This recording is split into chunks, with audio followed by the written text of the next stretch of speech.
Good morning. Good morning. Good morning. Good morning, We Leo. have- Morning, Look Rabbi. at you, Leo. Nice We've to got see a you lot- again. Leo. I'm happy. Good seeing you. We've Yay. got a lot of people, Rabbi. We have I see Susan that. Van Dusen here and Liz. Where's and Susan? David. Oh, you're We're having all a party. together. We're You're all having together. a party. We are. having a party. Yes. It's not a Halloween party. You're invited. It's not. One day, I'm going to, this is for Susan. Susan, are you there? Yeah. So it's called The Case of the Mysterious Ushpizin. Oh, And it's- lovely. And it's the children's book. And I'm going to read to you. I want to thank my mother, Sandra Redeman, and Mrs. Susan Van Dusen for their editing help on early drafts for this book. I hope the result That's does lovely. your That's- expertise justice. That's Somehow wonderful. there's stuff repeating. I don't know what. Anyways, one day I'm going to get it to you, but I wanted you to know that. And Thank you. I really, really enjoyed your Purim book. Oh, Yeah. good. It's really I'm glad. nice. And thank you for sharing that with me. What about Tisha B'Av? Susan's working on a Tisha B'Av book. That's going to be, I'm sure. No, the Sukkot book. It's still gonna happen. I'm thinking Tisha B'Av. David's thinking Tisha B'Av. A little sadness. Everybody gathering for lots of sadness. A deep sadness theme. For some reason, David finds that more interesting to read than something about Purim. Because he's a Litvak, that's why. To Litvaks, Tisha B'Av is the holiday of the year. Oh, Not Purim. okay. Okay. Tisha B'Av is basically a day of thanksgiving to God for not making it worse than he already There you had. go. That is a positive attitude. That's the optimist.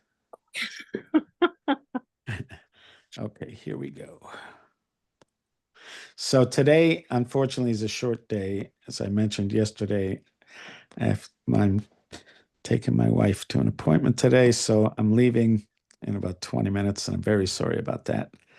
Okay, here we go.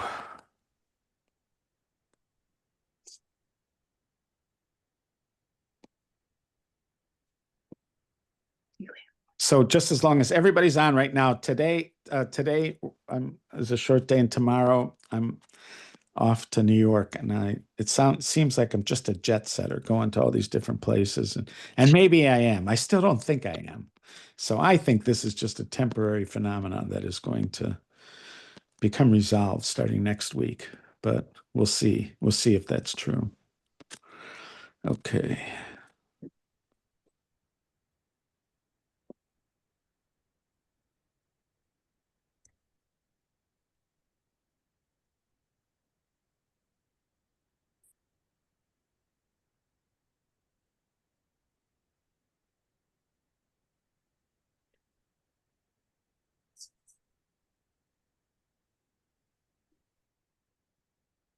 Okay, so this is 291. He prohibited the witness from speaking about the case. No, there's an echo. Yeah, why is there an echo? Is there an echo? So is everybody just on one phone? I mean, on one thing? Is anybody on more than one? I don't see any. Not us. And also, how come it just didn't echo? Right. Keep going. Okay. I'm putting it on keep mute. I'm going to put. Okay, all right. So he prohibited the witness. For emphasis, Rabbi. What? It's for emphasis. That must be it. It must be it. It must be a new feature of Zoom. He prohibited the witness from speaking about the case about which he testified. Even if he's a sage and knowledgeable, he may not be a witness as well as a judge and a claimant. Rather, he must testify about what he saw and be silent. And the judges will do with his testimony what seems fit to them. The prohibition comes to not speak about anything beyond the testimony, but this is only about a capital case, and that is maybe exhausted. So we did this already? I feel like we did this already. But one witness shall not testify against any person to cause him to die. The prohibition of this was repeated with his saying, at the mouth of one witness he shall not be put to death, meaning to say, he shall not be put to death from the claim of the witness. And in Sanhedrin, they said, but one witness shall not testify against any person, whether to exonerate or to incriminate. And they explained that the reason for this is because it is as if he is predisposed towards his testimony.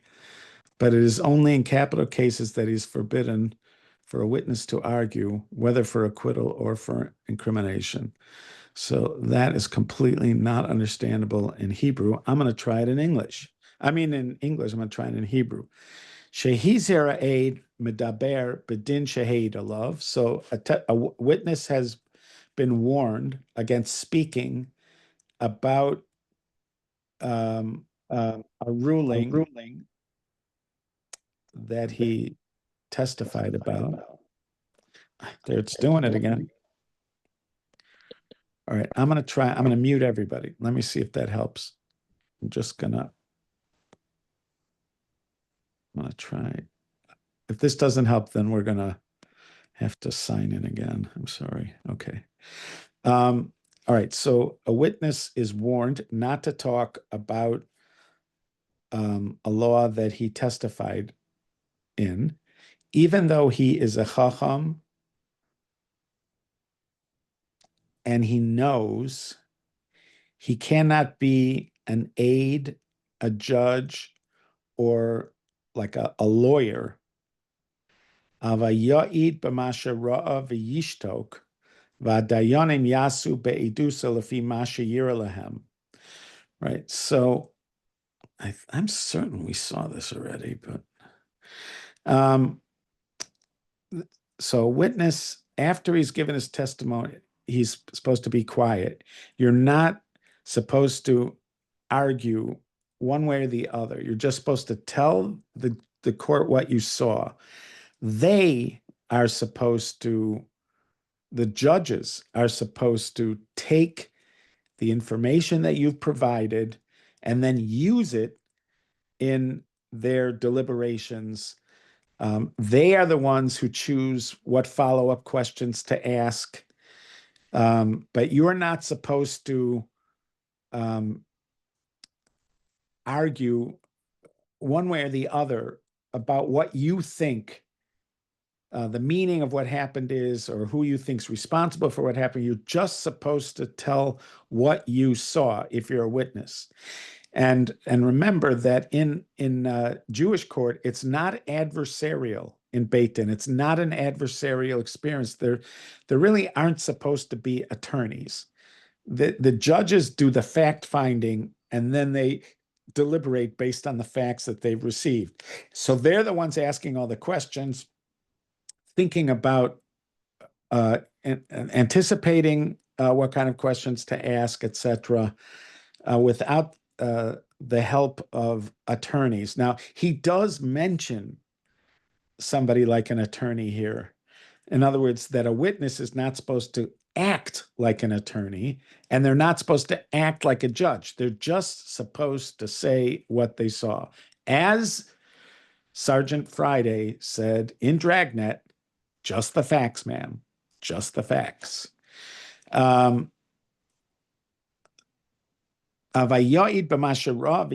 He should just testify what he saw and be quiet. And then the judges will do, based on his testimony, what they see fit. So far, so good.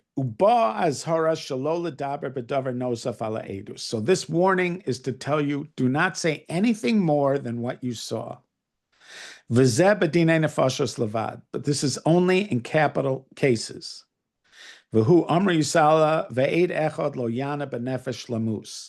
And this is understood from the verse that says, one witness shall not respond with regard to a soul to die. In other words, as they put it together, he's not supposed to say more than his testimony with regard to a capital case.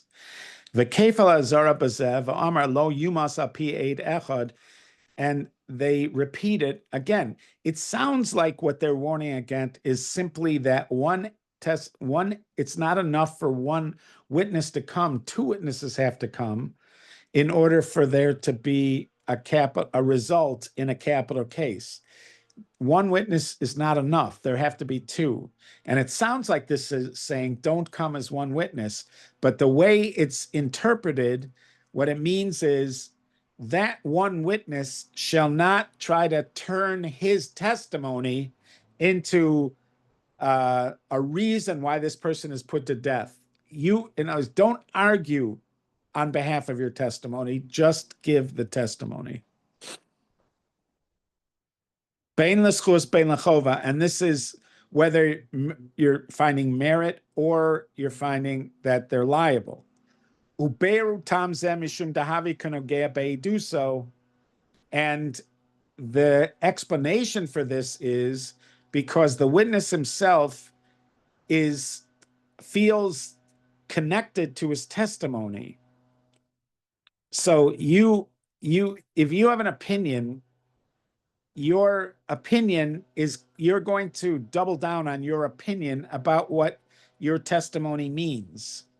And that is not necessarily a path to justice. Ubedine nefashos levad osir. Again, this is only in capital cases that it's forbidden.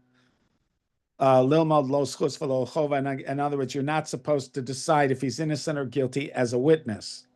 So I remember Rabbi Cardoza, he should live long and in good health. He made this point about objectivity. He was talking about objectivity in science.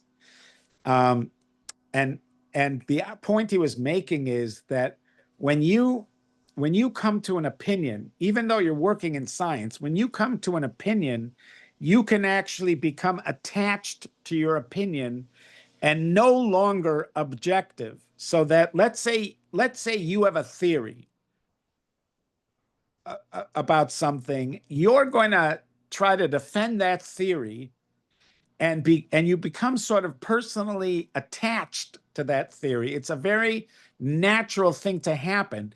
And so there have to be all sorts of safeguards to make sure that that is not going on in your process as a scientist. So one of his examples he gave is that when he was in high school, he was in chemistry class, and their chemistry teacher was notoriously late. He was always late to the classes. So while he was late, they had at one point they had this game where they would mix all different things from the chemistry lab, all different kinds of chemicals, put them in a beaker, and then light a fire under it. And then people would bet, will it explode or not explode? And he said, if you said explode, you're rooting for it to explode. I mean, you're betting on it. So you're rooting for it to explode. And that was just, I mean, a sort of humorous example of a point he was trying to make, which is that you would think that when it comes to the sciences, somebody who's a committed scientist is ultimately interested in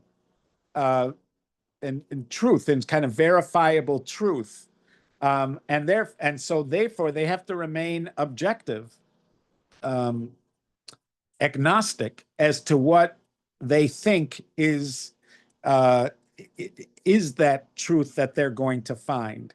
But oftentimes that doesn't happen. You become sort of attached and hopeful for a certain outcome. And that actually can get in the way of the truth. And I think that's the point here, that when you're a witness, you just tell them what you saw and let them work out what they think the meaning of what you saw is and what it leads to, and not you. Because since you're the witness, you're not entirely objective anymore. You're not objective, and this court needs you to be as objective as possible.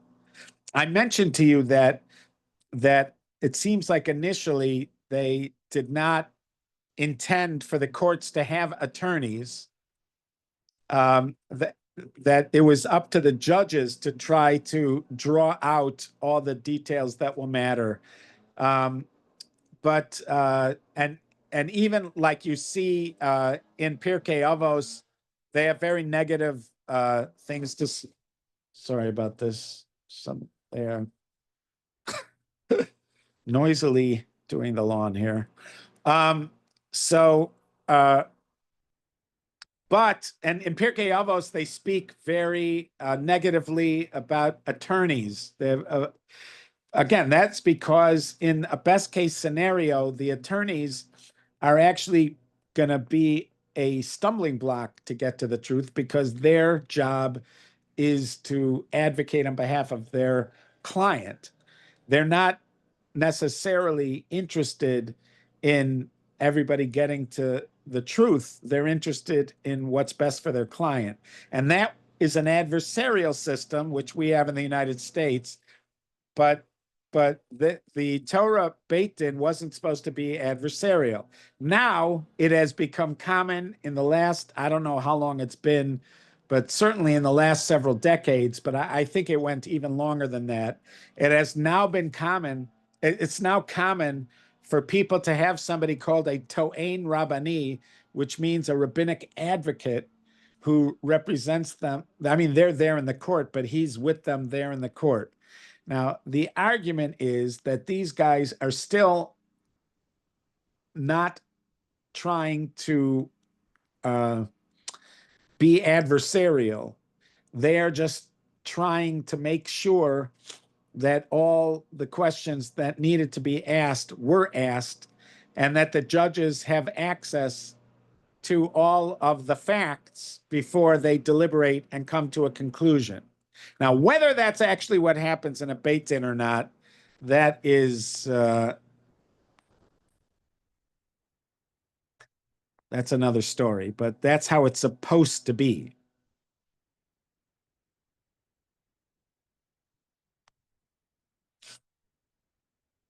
Okay, now we're at negative commandment 292.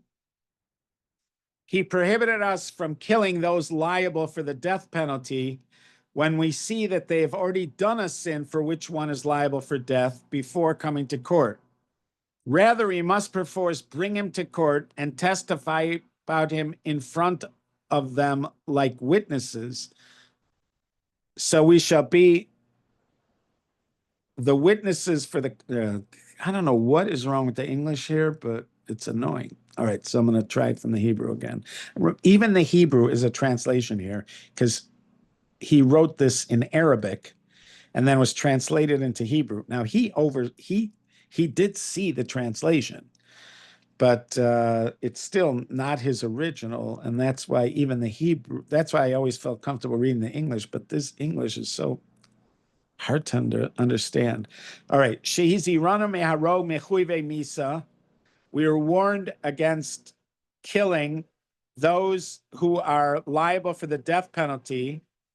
Kishenira shikvar osachet, when it becomes apparent that he's already done a sin, shenischayev alav hariga, for which he would be liable for the death penalty. Kodem higil lebeistin, before he comes to court. Aval nevi'eu lebeistin behechrach, but rather we force him to come to the beistin. V'na'id alav, and we testify about him, ke'edim, like witnesses. Lifnehem, before them. V'ni'anachnu edim lebeistin, we become witnesses to the court. V'hem yishvatu alav b'mashiach chayiv, and they judge whether he should be liable. V'azhara sheba b'zeh inyan hu amru lo yumas haratzeach ad amdu lifnei ed lemishpat. A person shall not be put to death until he's stood trial. And so it seems like the problem here is what would be sort of like a lynch mob. Let's say everybody's convinced that this person is guilty for doing something that has a death penalty. So that's what it seems to be, that it's warning against something like a lynch mob, that you cannot, no matter what the circumstances are, you can't put that guy to death until he's had a chance to have a trial. V'loshem mechilta yochol yahargu osa mishaharag mishanoaf. You might think that if you saw something, let's say you saw it, everybody saw this guy kill the other person, you're still not allowed to kill him. He has to be brought to the court and then go through a trial, and then when he gets the death penalty, you put him to death. So you might think that you could kill somebody who killed somebody or committed adultery. Talmud Lomar ad omdu lifnei Ada, until they have stood before the community. In other words, they have to stand trial. Vafilu haya beisin agadol heim shara'u horeg. Even if the Sanhedrin saw this guy kill another person, veim kulam edim, and they are all witnesses to what they saw. Tavo edus eitzel beistin acher va'acher yedinuhu. Then let them come as witnesses to a different court. You have to establish a different court. This court needs to be 23 people. And then a different court will judge them, and this Sanhedrin will be the witnesses. You might think that if a community saw a guy killing somebody, you could just kill him on the spot. Talmud Lomar ad omdo lifnei Ada, until he stands before the community, ad sheyamod eitzel beistin, until he has stood trial. So that is a warning against what would be a kind of vigilante justice. But again, you may think that this is acceptable because everybody saw it. Everybody saw what happened, but still there has to be a trial. Thank you for your patience. I have to leave now. I am very grateful that you put up with me, and I look forward to learning together on Monday. Thank you very Be much. well, guys. Be well. Be Yeah. well, Thank you, Leonard. Be Rabbi. well, Good- Leo. Good trip. Okay, that. thank you. Thank Thank you. you. Thank you. For everything. Bye-bye. Bye-bye. Bye.